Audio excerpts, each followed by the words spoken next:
Welcome to the Sense of Soul podcast. We are your hosts, Shanna and Mandy. Grab your coffee, open your mind, heart, and soul. It's time to awaken. So today with us, we have Susan Plunket. She is a writer and psychologist.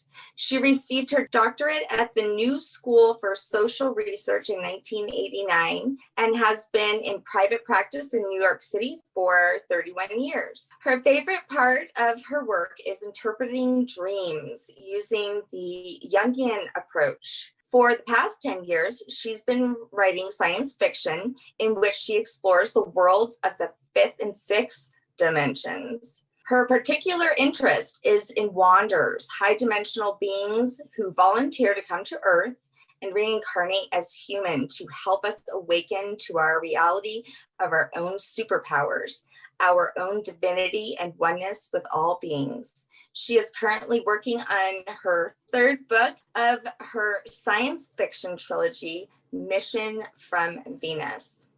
Our listeners know how much Mandy and I love Carl Jung, and guess what? She is a Jungian. She has served as a member of the board of trustee of the Jung Foundation and currently is on the advisory board of Quadrant, the journal of the C.G. Jung Foundation for Analytical Psychology. We're so excited to talk about, two of our most favorite things in the world is Carl Jung and aliens. So it's a pleasure. We're definitely a match then.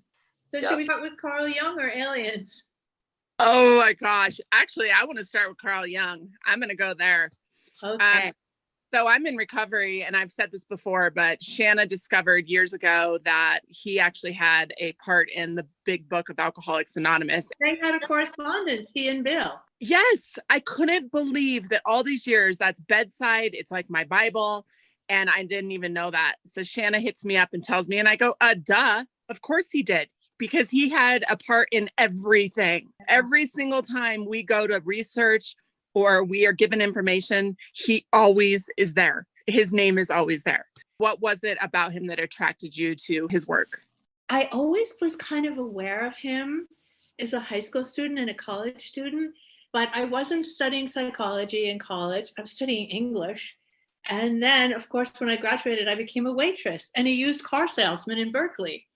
But one afternoon, sitting in my house in Berkeley, I just picked up the telephone, and I'd had a dream the night before that I was supposed to go back to New York and go to graduate school to become a psychologist. So I picked up the telephone. In those days, there wasn't universal apps or anything. They sent me a mail. I called the new school because it was one of the few places you could go if you didn't have an undergraduate degree in psychology.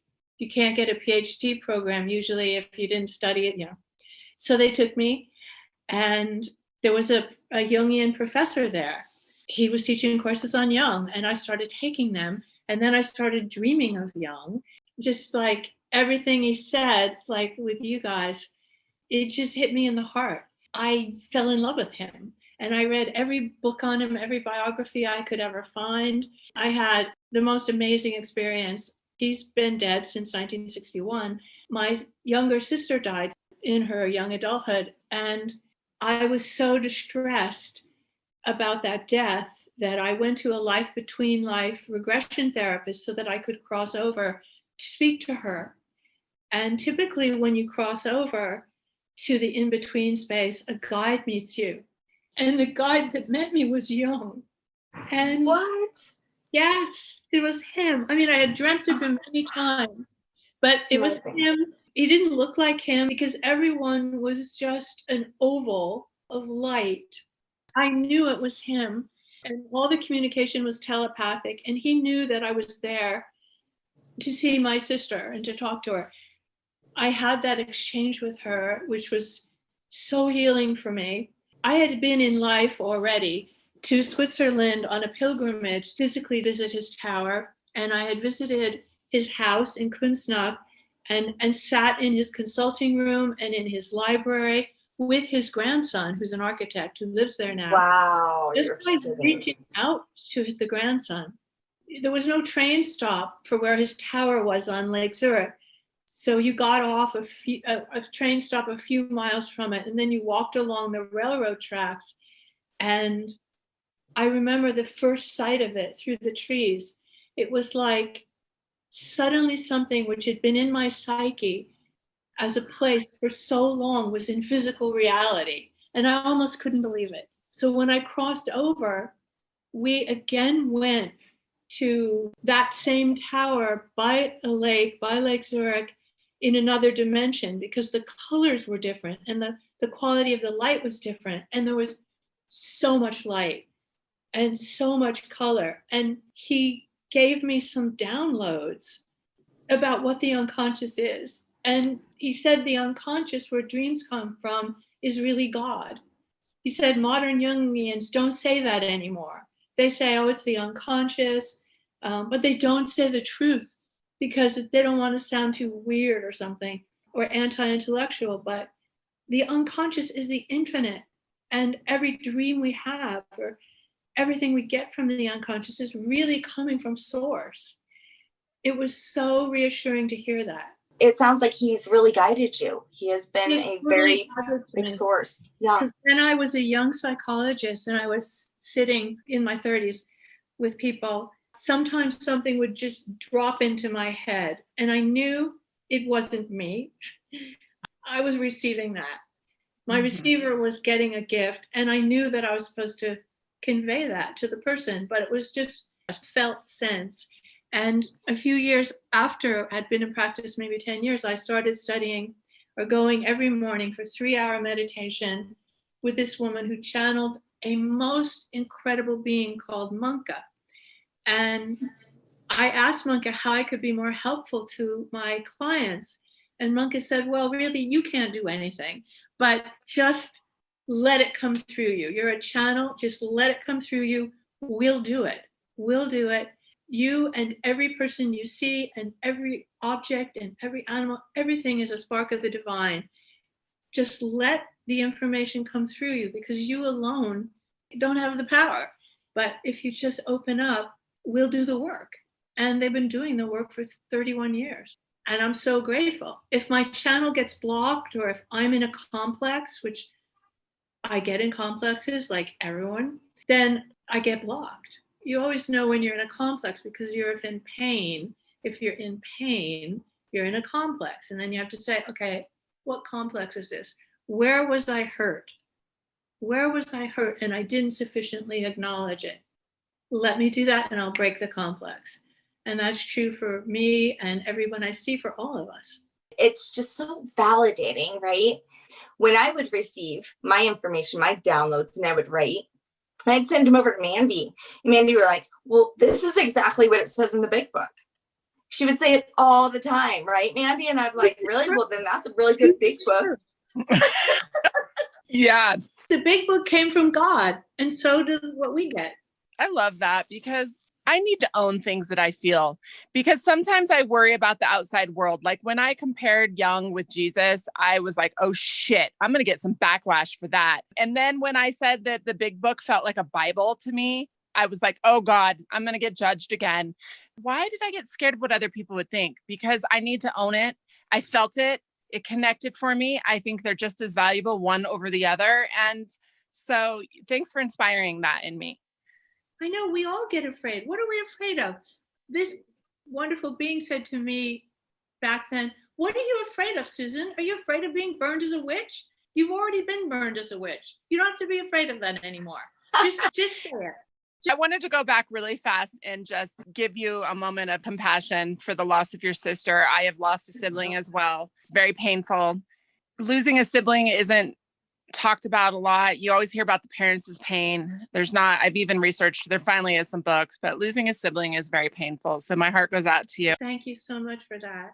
She is with me sometimes. And I'll tell you, I was going along in my life being a Jungian psychologist, kind of in love with Jung, wishing that I could have met him in the flesh. And then I get this information from someone, you might know her, Cindy Dale, back in 2015. She said, well, you have to write, you have to write. It's 1 degree in Minnesota, she said, 1 degree below zero, and I'm burning up because they're telling me you've got to write. And I said, I can't. I have a family. I have a dog. I have a cat. I have all my clients. And I was ranting and raving for a month. She said, I'm just telling you that your mission is to write.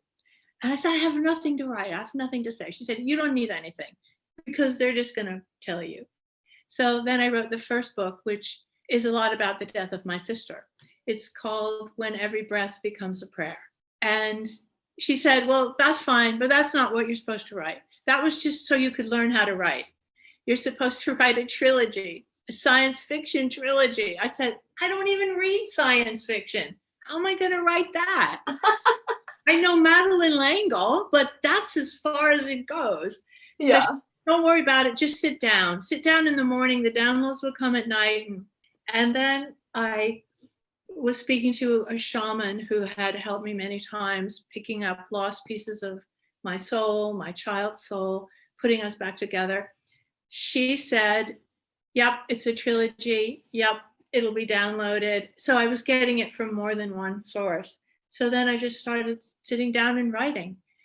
And I weave Jung into it because I write about wanderers, and Jung was a wanderer. And to go back to Mandy's point, Jesus and Jung are avatars. Buddha was an avatar.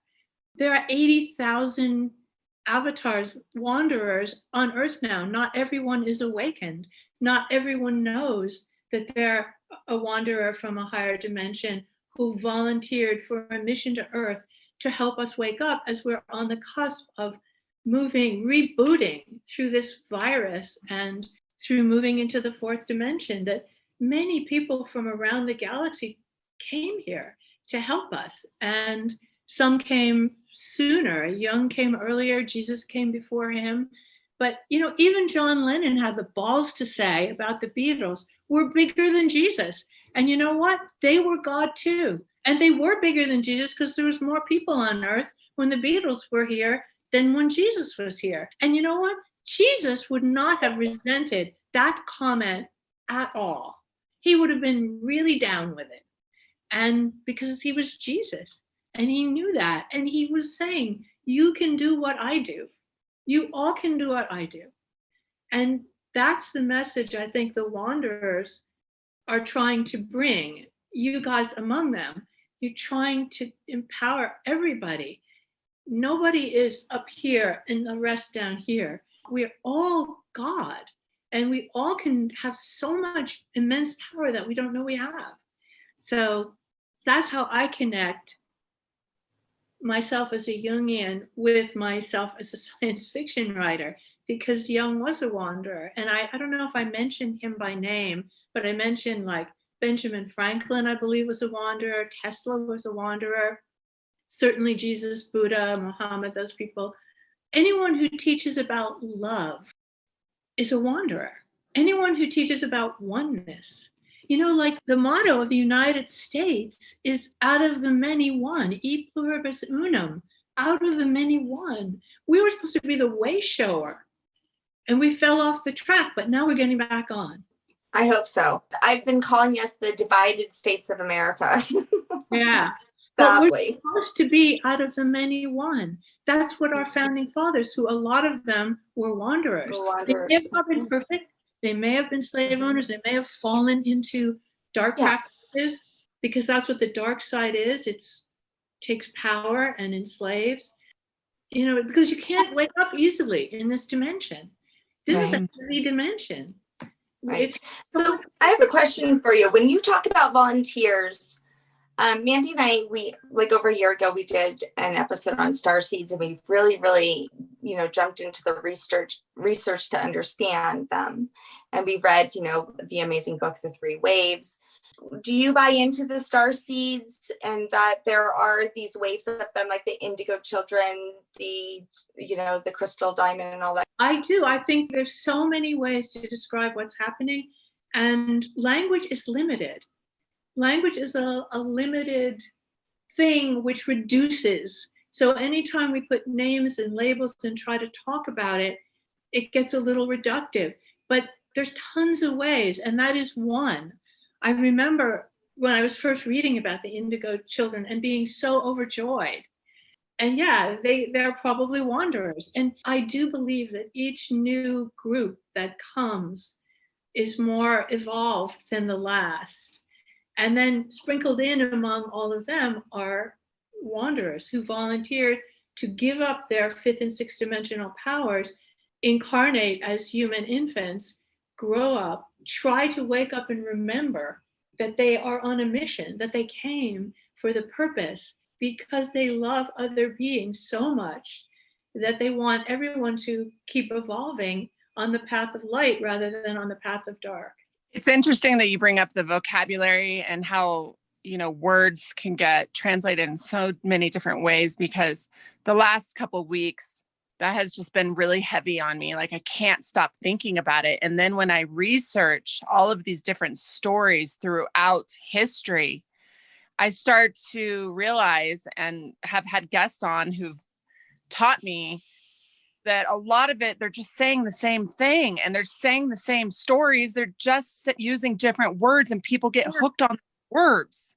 Yeah, we have to hear the essence basically about the love and not just the details or the labels, because that's too reductive. And then we have to be right. Oh, it has to be our word, indigo, or no, not your word, and that's crazy because it's all about love. Every single entity, being who takes a life on earth, this is my opinion, and what they say, does it for one reason: to know God in themselves and each other. That's where God is, not in the sky somewhere. It's all of our light, all connected. And we look for God when we're younger in different ways. Like, what is alcohol but spirit? Alcohol is spirits, and alcohol helps to free us from words. So it's no wonder many of us go down that path for a time. We're looking for spirit. And what alcohol and many drugs, like it's particularly the psychedelic drugs, LSD, DMT, ayahuasca, psilocybin, they shut down the prefrontal cortex. They shut down the frontal lobe. And whoa, when you shut that down, you start to see a wider reality. Everything starts to flow together and be connected. It's not that these things start our brain firing, the opposite. They just close down the most recently developed aspect of the brain, which is about planning and language. And then you start to see light and patterns of light. When I was in my early 20s, I was in London, in Kensington Garden, having an acid trip with my then boyfriend.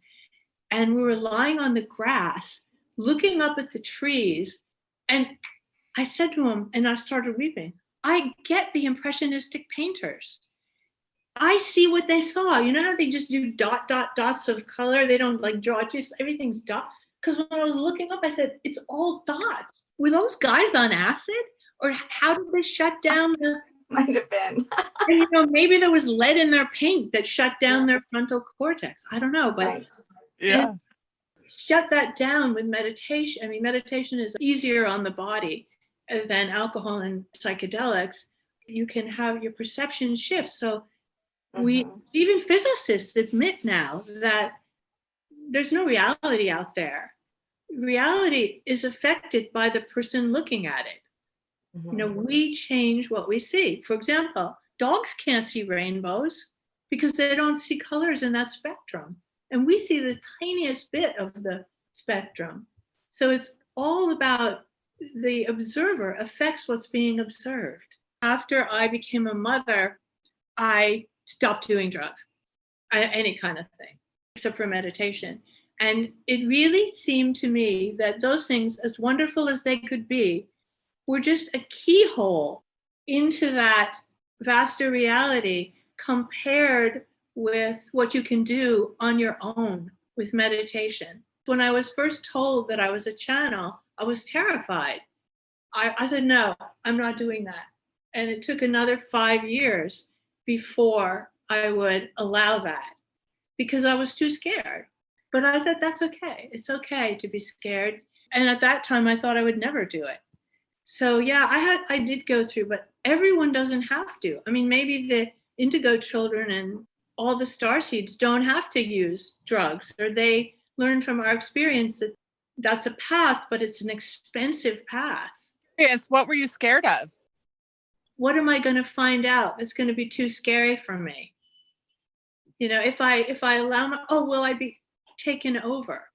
If I open up as a channel, will I still be me? Will I be able to control it? What am I going to learn that might scare me? And will they control me? And here's what it really was. I was afraid it might be the dark side. Right. Yeah. I guess I was afraid that what if I open and, Yeah. Now you're Darth Vader. freaking Vader. Yeah. Yeah. I was told first by a man who is now dead, who was a channel himself. He told me, watch out for the Dark Lords of Orion, and you're actually a channel. But since he had already warned me, I was afraid. So I just tucked that information away. But then when I heard it from other people that I knew better, Cindy Dale said to me, your problem is you're going to have to figure out who to tune out, because there are going to be too many people wanting to come through. So you're going to have to tune them out. So I devised a way to, before I write, to ask that it come only from the light. I feel I can protect myself because I connect my soul, my spirit, with the infinite spirit. And I ask that my guides and archangels only allow the light to come through. I never feel worried when I'm writing. That's interesting. When I did a In Between Lives regression, one of my spirit guides who I had just discovered, and I always thought it was hilarious because he was mute. And I was like, okay, what kind of freaking spirit guide do I get? They can't talk. This is lovely. But in my regression, he had told to Christine Morton, the regressionist therapist, that he's always been speaking to me. He speaks through my writing. But it wasn't till years later, I was like, wait, am I channeling then? Yeah. Wow, okay, that's interesting. But I didn't even realize I was doing it. So, I still don't fully have my mind wrapped around it. So I feel like with you, how it took you a while to kind of accept that. Years.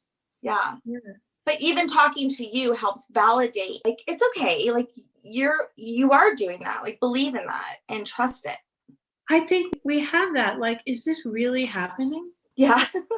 This is so weird, given Right. the 3D reality where maybe the majority of people wouldn't believe in this stuff. But you know what? Secretly, a lot of them do. Some of the straightest people, last year, I was having a book reading on Mission for Venus.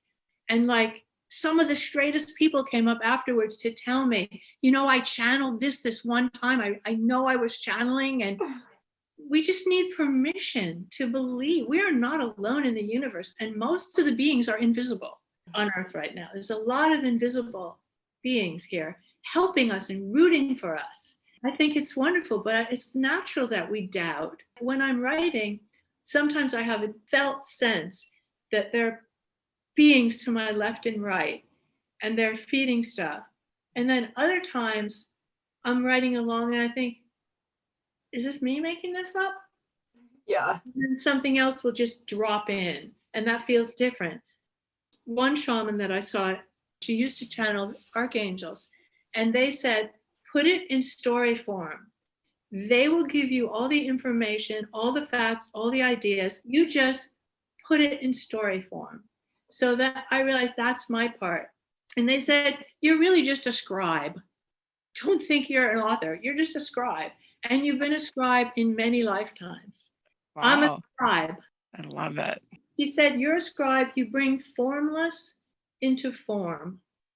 You take it from the formless universe and you put it in form. She said, I can see you in other lives writing with a quill. Now you can do it on the computer. I think that's what we do. We bring the formless into form. We're scribes. I'm happy to be a scribe for the divine. Yeah, of course. Beautiful. I had an experience a couple nights ago where I was struggling with some emotions around my niece being here for a couple weeks. She's the daughter of my brother who had passed away. And so I feel like I'm going to get emotional. Good, let it go. Let it come. I just asked my brother to help me. I'd never experienced this before. He was rubbing my hair and I could feel him playing with my hair from the back. And he gave me so much wisdom in his words. And he said, we feel like we always have to do something. You don't have to do anything. You just have to be present. So I took that opportunity with her last night. But, I don't know what you said that triggered me into this, but it's just, and we forget to ask. And it was like he was just there. It wasn't my mind. It wasn't my thoughts. It wasn't me thinking, oh, he's rubbing my hair. It was just happening. I could feel him holding me. You just know. It's not your thoughts. And I think there's so many people that are getting that information, but just don't know to trust it. Yeah, we're so full of doubt, we humans. But, it's so great that your brother came so close to you, because sometimes you're just longing what you wouldn't give to take him in your arms, what I wouldn't give for 5 minutes with my sister. But, over there is really right here. And when you're thinking of them, I think very often they're around. It's wonderful that you could think to ask for his help with his daughter. And there he was. I wish we could all just trust ourselves. But I think life on earth and our education and our school systems, they shut things down. They just start to shut things down. That children are so open. They remember that they're God. And then they get language, and then things start to shut down. And I think that's where our doubt goes. Like you guys were saying, can I really trust this is happening, that I'm really receiving this, or that my brother is really here? Of course, your heart knows. And when the heart is touched, the eyes overflow. And that feels so good. Oh, that's beautiful. Is this why the Wanderers are here, to help us come back to that light? Yeah, that's what I believe. They're here to remind us that we are divine, and let it be, accept it. And I'm finally starting to learn to do that. It has taken me so many years. I just turned 73 and I'm just getting to where I can let it be. All these journeys, finally to just, acceptance. I finally know what that means. How did it take me so long? Yeah. But now I get it. Your first book, Mission from Venus, this has a lot to do with like the most religious leaders like Buddha and Jesus, and how they agree to come to Earth to help us, right? Am I following that right? Yeah, right. So very first like adult books I ever read was Men Are From Mars, Women Are From Venus. You know what I think about that idea? I think that it isn't literally men and women, but I think it's the archetype of the masculine. And we have masculine energy in us, and men have feminine energy in them. And we think of Mars as more warlike, and Venus as more receptive and loving. But we all have masculine energy in us. There are some men that are more feminine than some women. So I do think the masculine energy is more thrusting, more aggressive, and the feminine is more receptive. But we all have both. And in fact, it's interesting that you bring up Mars, because in Mission from Venus, the beginning part, the Wanderers are in training on a 6-dimensional Venus, and they're being told who they're going to find on Earth and some of the history of Earth.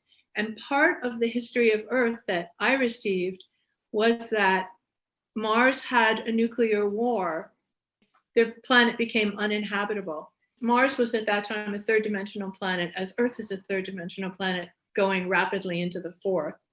So those beings were now only in their subtle body, only in their light body. They had no physical body, but they needed a place to continue evolving, because they needed to evolve to higher 3rd and into 4th and into 5th, so that they were going to be brought to Earth and seated on Earth and allowed to take a human body.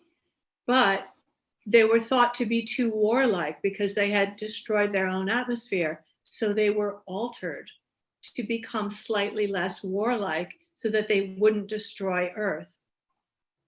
And then the Council of Nine, who operates out of Saturn's rings, said, "You've broken a law.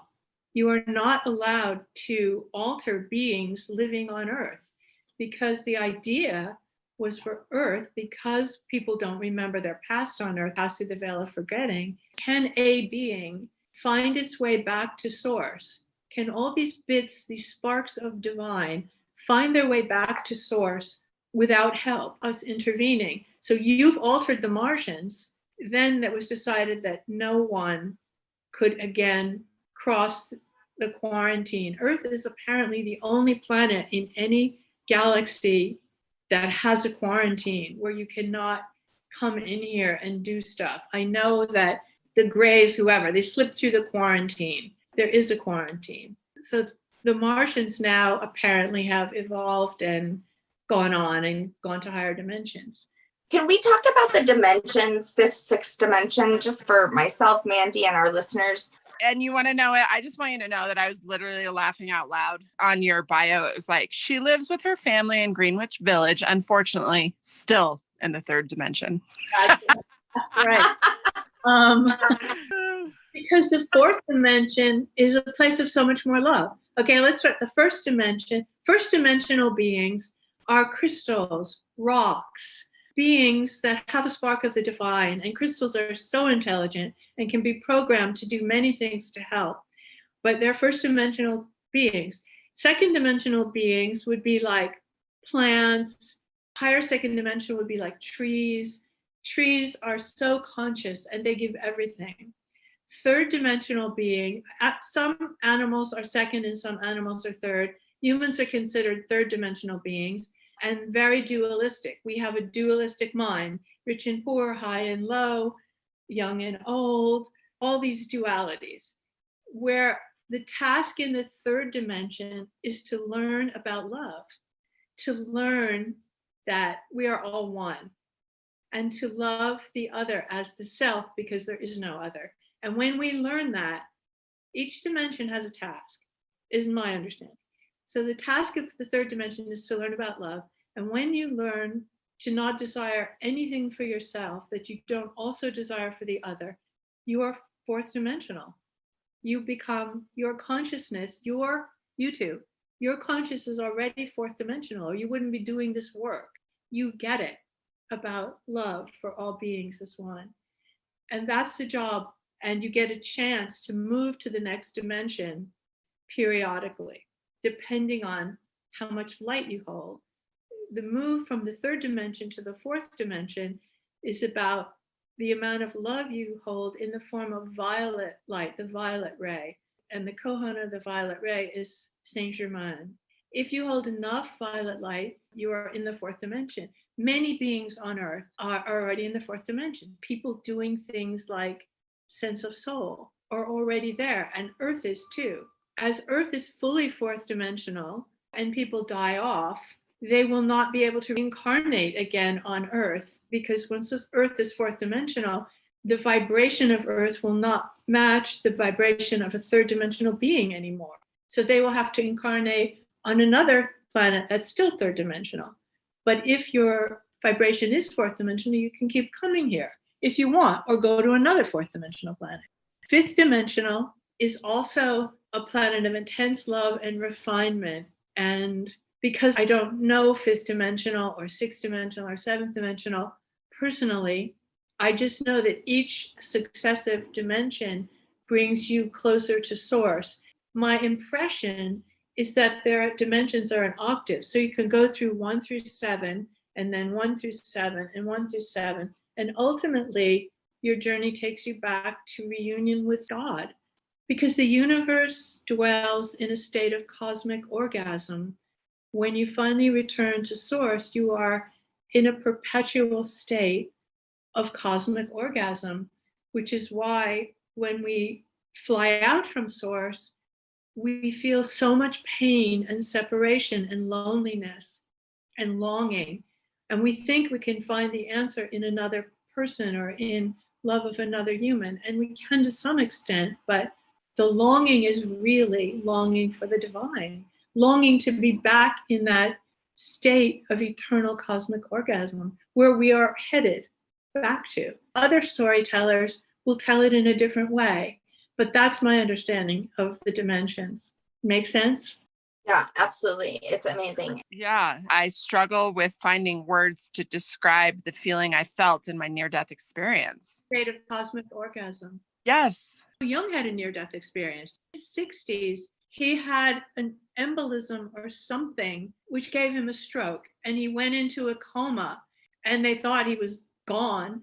But Jung describes his near-death experience. He said he was traveling far out in space, and there was so much love. He saw this like big cave. He wanted to enter the cave, but he was turned back.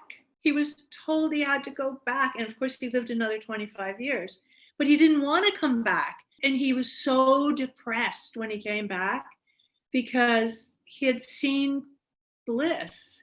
You know, he had felt that love, and he didn't want to go back into the cesspool of the body, illnesses. And, you know, he was then in his 60s. So, you know, go back into a body that wasn't totally healthy.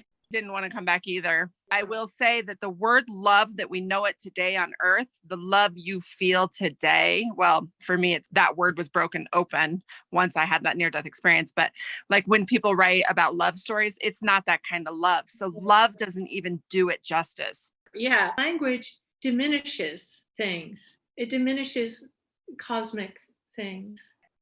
I wanted to ask you about the 9, the council.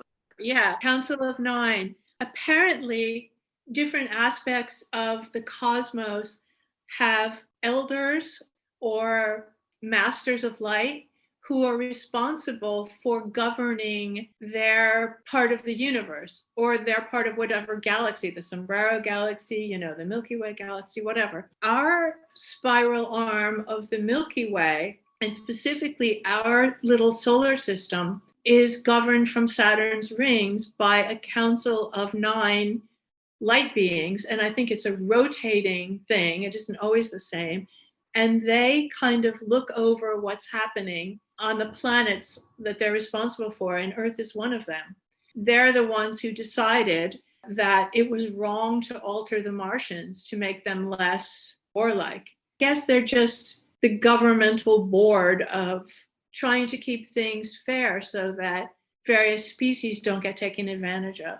Could this also be, some people have different definitions of Elohim. Of course, we're talking language again. You know, some people have said it's a council or many, you know, divine angels or head angels of some. Elohim could be masters of light. Called many things. Yeah. Wonders when they go through this veil where they forget their life before, can they ever break that veil and remember? You know how you break it? Dreams break through the veil. Your dreams. The other way you break through it is past life regression work and life between life regression work. That breaks the veil. Every night before I sleep, I ask my higher self, my spark of divine, for the gift of a dream. And sometimes I can't remember one, and sometimes I can. And then I write it down, because writing down your dream anchors it in third dimensional reality. Because if you don't write it down, at least a few words, you won't remember it in an hour's time, unless it was a huge dream. Because dreams see around corners into the future and into the past. The unconscious is not bound by the same rules as consciousness, because the unconscious is the divine. It is God. In my dream, I think I remember the future. You do. I heard you say that. There's a place that I go to, I mean, it's reoccurring, and I know at least 6 other people that go to the same place, and we're experiencing very similar things. I mean, it's really extraordinary. It's a very futuristic place. It's not of this earth. And when we talk about it, we're finishing each other's sentences. It's incredible. I would love to hear about this place. And I remember the future because, you know, we know there isn't actually time. We just pretend there's time so that our heads don't explode in the third dimension. Can you explain that a little more? Because it is very difficult to wrap my head around the time thing. It's really difficult. And I have to keep re-explaining it to myself too. Physicists tell us that all time is happening at once. We used to think it's stretched out like that, but really it's all happening at the same time. it's the fourth dimension time. And the reason we act like it's not all happening at once is that our heads would explode if we didn't say that this happened yesterday, this will happen tomorrow. You are existing in this dimension, but you are simultaneously existing in that dimension that you're dreaming in, that place you go. So that is happening at the same time, but it's a different dimension because every dimension is vibrating at a frequency. We can't see our brother and sister who died because they're vibrating at a different frequency. So that is happening. That world you and those other 5 or 6 people go to is happening now, but at one frequency. And I'm talking to you in this frequency, but you're also existing in many, many, many other frequencies. And your dreams, you can see the other frequencies where you're simultaneously existing. So that it's not really past or future. It's just which frequency. Does that make any sense? This issue about time came up when I first sent Mission to Venus to John Hunt Publishing Company. John Hunt wrote by me himself and said, well, you're describing Venus. Venus is not like that.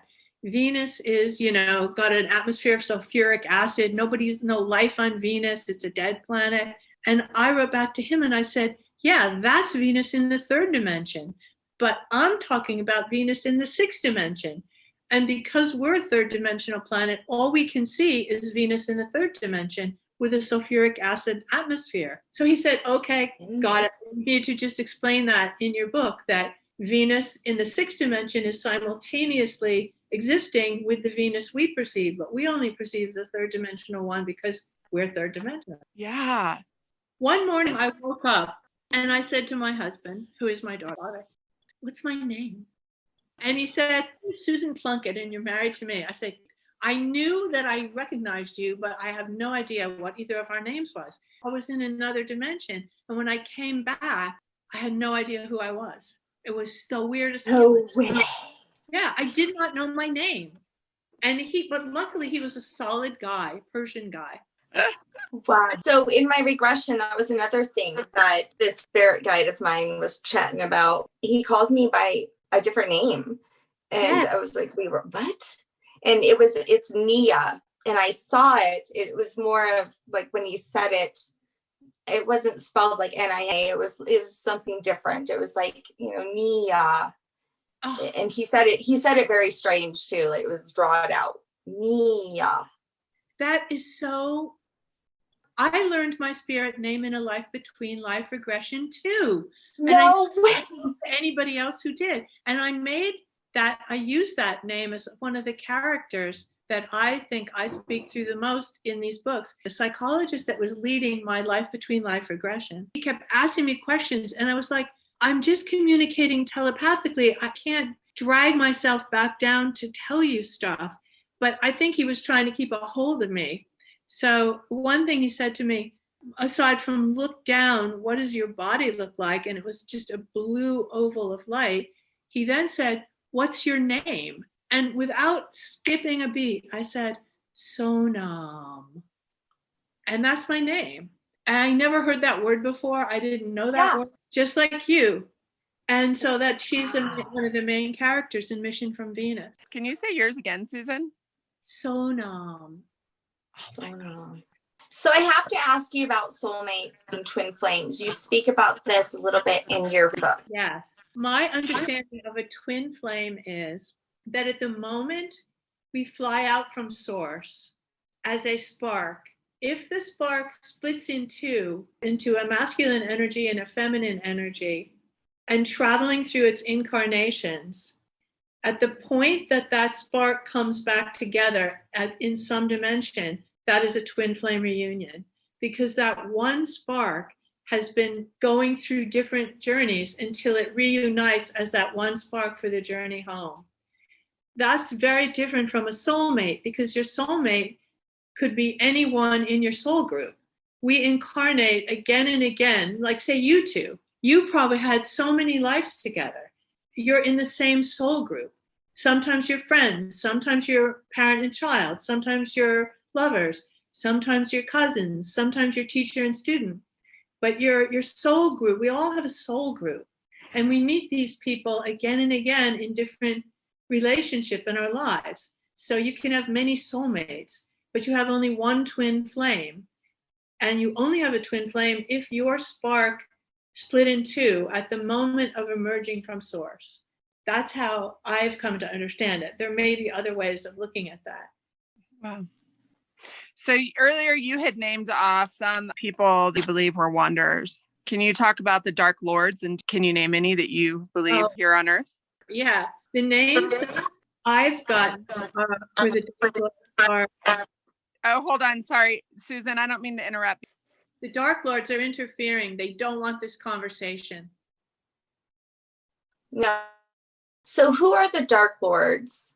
Any darkness or any dark entities, there's two main things that I understand about them. They're in service to self only. You can be in service to others as you are with sense of soul, or you can be in service only to self. That would be a being of any dimension in any universe that is only primarily interested in their own stuff. They want money for themselves, love for themselves, and they don't care about anybody else. And even love only for self allows you to evolve up to a certain point.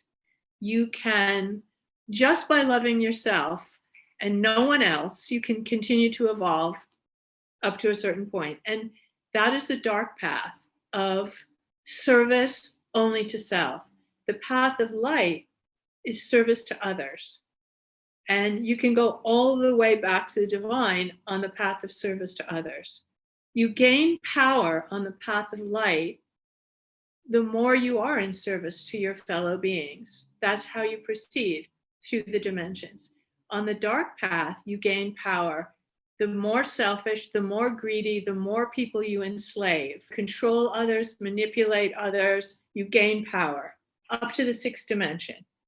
After the sixth dimension, you must come to the path of light or you're not going to find the divine. So the Dark Lords are anybody that has advanced on the path of service only to self really high, to have enslaved a lot of people. And there have been Dark Lords incarnate on Earth who enslaved, murdered, and the more people they murdered or enslaved, the further they proceeded on their dark path.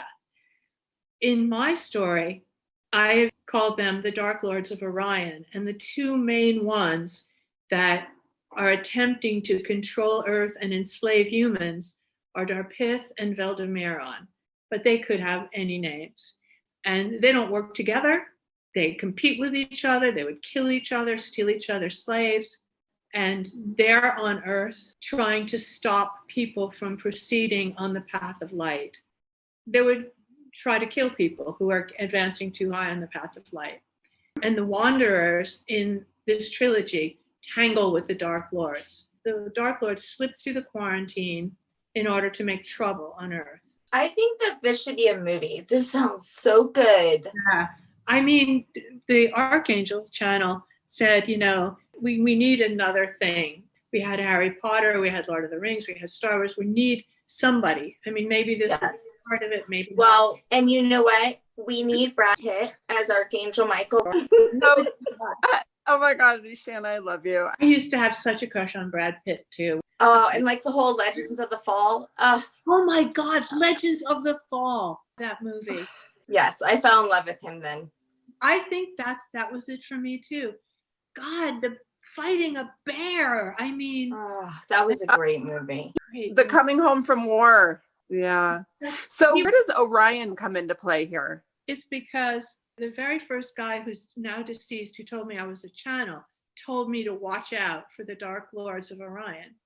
And then I was channeling, years later, that came up, that it was the Dark Lords of Orion. So Susan, let me ask you if you've ever heard of this before. So years ago, starting to do some energy work, and it was before I really got into it. And I had this lady come in, and she didn't speak very good English, first of all. She was from Mexico. And we had just this beautiful energetic connection. She was a Reiki master. And it was funny because she even said, isn't it interesting that there's no language barrier between you and I whatsoever, which was totally true. But she had told me, I do believe that you're Syrian. I think you should look that up. Do you know that? And she said something about cryon.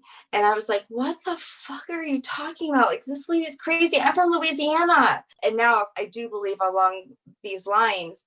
Did you receive anything about these specific star seeds like Syrians, Palladians? Just that I was told that 2 of the wanderers that I should write about were Pleiadians. 2 of the 8 that go through the story are from the Pleiades. But I wasn't given any more. The only specific information that I got about the Pleiadians was that they use in their education a lot of games and play to make everything about learning fun. I don't know what that means, but that was something I received and I put it in the book. In the story, there are 2 wanderers from Arcturus, 2 from Venus, 2 from the Pleiades, and 2 from the Violet Planet, which I had never heard of, but I was told they're from the Violet Planet. I don't know where the Violet Planet is. This is what I love about you, is that you just trust what you get and you roll with it, and you don't let your ego get involved, and you just put out there. And if people want to take it literally, that's fine. Otherwise, it's a story. It's another story, like all the stories we get. I don't say that I have it all right because it's coming through me. So the word sci-fi, I hear that word, I think of just really out there and not real. Did you hate that you had to put this into a specific genre? Yeah. Yeah, I didn't know what sci-fi was, actually. I mean, I knew, like anybody knows, there's a sci-fi. Yeah, I never went there. I was more into the romance. Yeah, me too. Or self-help or something. Yeah. But when I sent this book to John Hunt, I had to check a category. So I checked sci-fi, and he wrote back to me and he said, sci-fi has to have the possibility of being true. And this has no possibility of being true. So I'm going to call this fantasy fiction. I said, call it anything you want. But then as it goes through, I don't know how it got back to sci-fi, because they don't often give you the fantasy fiction option. So what's so weird was the reason I've been hooked on it from the second the email came across was because I don't believe it belongs there, because it feels like truth to me. Right. Yes, it bothered me that it had that attached to it. Yeah. I think that they need to come up with some new categories. Yeah. Yeah. Thank you for sharing that. Yeah. We are so blessed and so lucky to have had this connection with you. I mean, you have just validated so much, and you just align with our soul. And so I thank you so much for writing these books. I physically went all 3 of them. Can you please tell everybody when the second one will be available? Yeah, is available on Amazon now, Kindle or book. And the very first book I wrote, which wasn't really downloaded, which was more like a memoir about loss and stuff, but is much more Jungian, because I interpret a lot of dreams in that book. So if people are interested in Jung, they might want When Every Breath Becomes a Prayer at Amazon, or they can go to my website, susanplunket.com. Yeah, your blogs are awesome. Thanks. And I have a website for the books, Mission from Venus. I read the first 5 chapters of Wanderers on Earth. I've read them aloud and put them on Facebook under Susan Plunket. And I'll just keep reading them. If people don't even want to buy the book, I'll just read the book to you. Are you still doing psychiatric work? Is your office still open? My office is on Zoom right now because my suite closed because of COVID. So I've been working on Zoom since April. So I just wanted to put that out there because you do some amazing work. I mean, you teach self-love, you do couples counseling. Can you talk about your specialties that you work with? Right now, I'm only working with adults, mostly couples, and some individuals with anxiety, depression. And of course, who doesn't have anxiety, depression? We're separated from God. That's why we're anxious and depressed. That's why we drink and take drugs, because we can't bear the separation from the divine. So the cure, according to Jung, is get back in relationship with the divine. That is the cure. That is the ultimate cure. And that's how I work. And now it's time for Break That Shit Down. To all Sense of Soul listeners, you are loved so much more than you ever know. And if you're ever in a state of despair or hopelessness, call out. If you ask, there will always be divine help. Try to remember to ask, and that you are just loved beyond measure. Thank you so much. Thank you. Have a beautiful day. Thank Bye. you. Thanks for being with us today. We hope you will come back next week. If you like what you hear, don't forget to rate, like, and subscribe. Thank you. We rise to lift you up. Thanks for listening.